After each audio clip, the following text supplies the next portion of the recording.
Саламатсыздарбы, урматтуу Кыргызстан телеканалынын көрүүчүлөрү, эфирде Соцньюс программасы жана мен Альбина Нарбекова. Бүгүн 18 ноябрь Кыргыз жергесиндеги жана дүйнө жаңылыктардын топтомдору менен тааныштырабыз. Биздин каналдан алыстабаңыз. Коронавирус 1 жашка толду. Интернетте бул илдеттин 1 жашка толушу менен куттуктап, торт жасап, шам үйлөштү. Коронавирус илдети тууралуу маалымат расмий түрдө 2019 жылдын 17 ноябрында катталган. Анын биринчи белгилери Кытайдын Ухань шаарында чыгып, 2020 жылы 30 январында Дүйнөлүк саламаттыкты сактоо уюму аны коомдук илдет деп жарыялаган.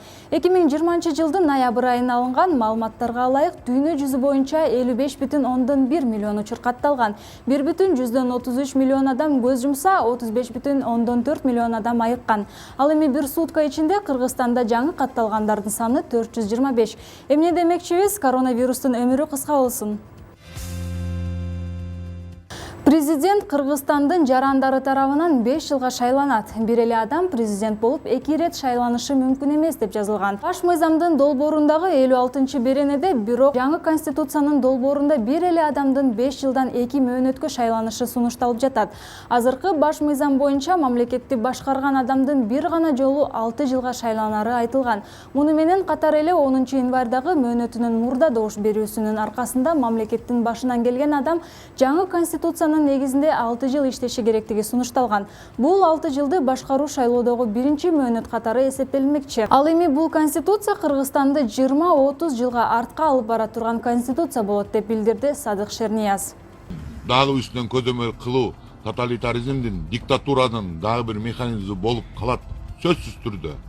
Бул деген таптакыр бардыгын президент өзүнө башкаруусунун алдына алат деген сөз.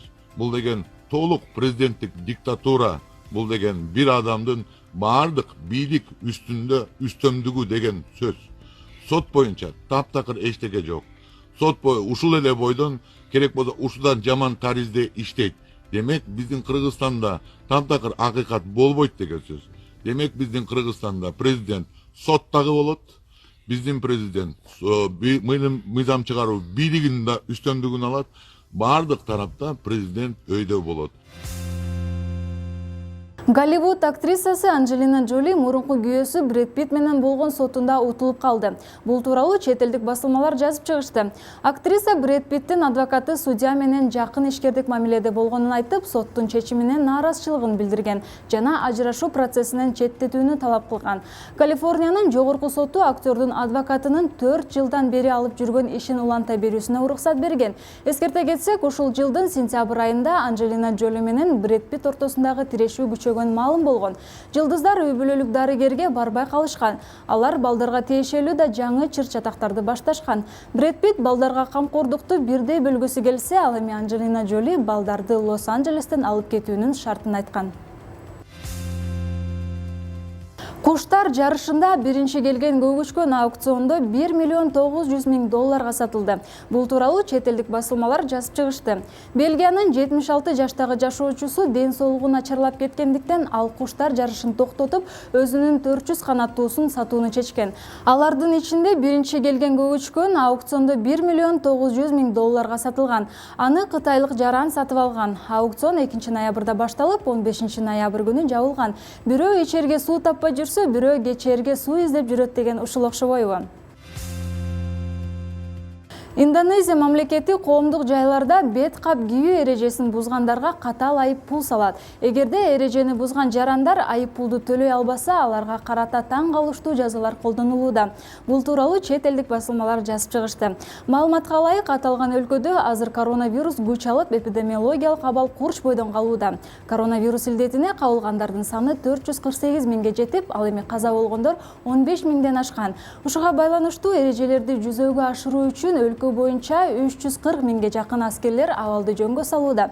Эрежени бузгандар үчүн спорттук көнүгүүлөрдү, тагыраагы отжимания жасатып же көчү шыпыруу сыяктуу коомдук жумуштар менен жазага тартышат. Кээ бир эреже бузгандар канализацияларды тазалоого же күндүн аптабында 30 мүнөт жатууга аргасыз болушат. Эгер бизде да шаар тазалоого жоопко тартуу чараларын киргизсе, шаарыбыз бир топ эле таштандылардан арылып калмак беле, ким билет. 16 ноябрда Сочидеги соода борборлорунун биринде үй бүлө сейилдеп жүрүп күтүүсүз окуяга кабылышты.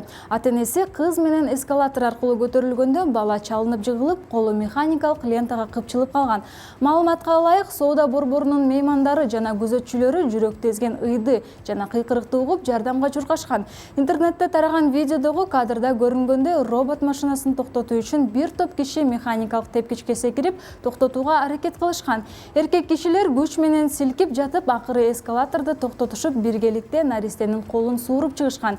Кийинчерээк ымыркай катуу жаракат албаганы, колу бир аз тытылып жана коркуп калганы аныкталды. Ата-энеси ооруканага же полицияга кайрылышкан жок. Алар кызын сактап калууга катышкан адамдардын бардыгына ыраазычылыгын билдиришкен. Жакынкы 10 жыл аралыгында Британия армиясы 10 миңдеген робот жоокерлерди өзүнө тарта алат. Бул тууралуу The Guardian Британ армиясы коргоо штабынын башчысы генерал Ник Картердин билдирди.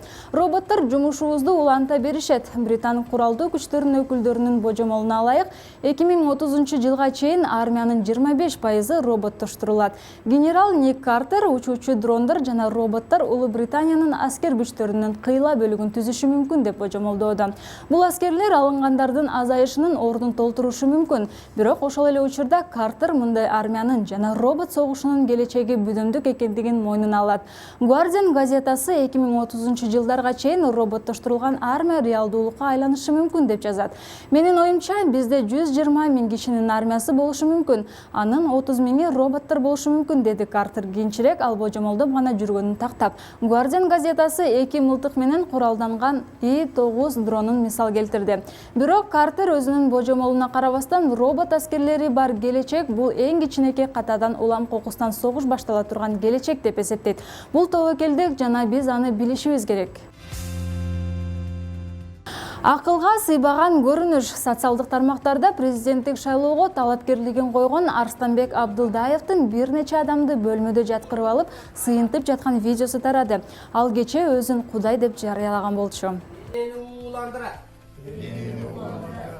Арам иштап келип Астанага жайгаштырат.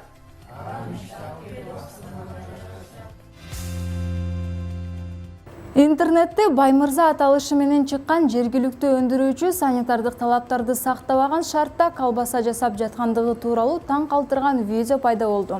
Бул тууралуу социалдык тармактардын колдонуучусу Назира Мухамбетова Facebook баракчасына жарыялады. Автордун айтымында, өндүрүүчүлөр жуунуучу бөлмөсүндө азыктарды бышырып, аларды жерге төшөп, ошол жерде жасашат. Мухамбетова Назира өзүнүн жарыясында Болот Көчөрбаевдин буга катыштыгы бар экенин ырастоодо.